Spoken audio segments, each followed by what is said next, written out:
नितेश राणे यांनी काँग्रेस नेते विजय वडेट्टीवार यांच्यावर हिंदू द्वेषाचा आरोप केला आणि त्यांना नरेंद्र महाराजांबद्दल एकेरी बोलण्याची लायकी नसल्याचं म्हटलं। राणे यांनी वडेट्टीवारांना कोकणात येऊन तिथून परत पाठवण्याची धमकी दिली। असं आहे ना, काँग्रेसवाले कोणीही हे हिंदू द्वेषित आहेत।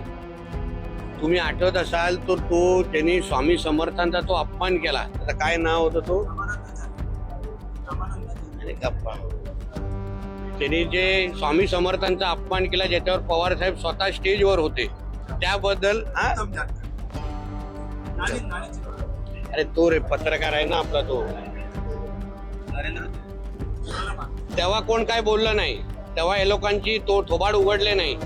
हे लोकांना हिंदू द्वेष जो ह्यांचा वारंवार जो सगळ्यांमध्ये दिसतो ना, तो त्याच्यामुळे आता त्याच्यातला हा भाग विजय वडेट्टीवार आहे। आमच्या नरेंद्राचार्य महाराजांबद्दल हा एकेरी बोलणं याची लायकी तरी आहे का? त्याला हिंमत असेल ना की त्यांनी नाणीजमध्ये जाऊन बोलून दाखवावं, इथे रत्नागिरीमध्ये जाऊन बोलून दाखवावं, कपडे फाडून त्याला परत पाठवतील घरी या विजय वडेट्टीवारला। म्हणून या विजय वडेट्टीवारांना सांगित, तू तुझ्या लायकीमध्ये राहा, तुझी जेवढा पगार आहे तेवढंच बोल, नाही तर उगाच महाराष्ट्रामध्ये फिरणं अवघड होऊन जाईल।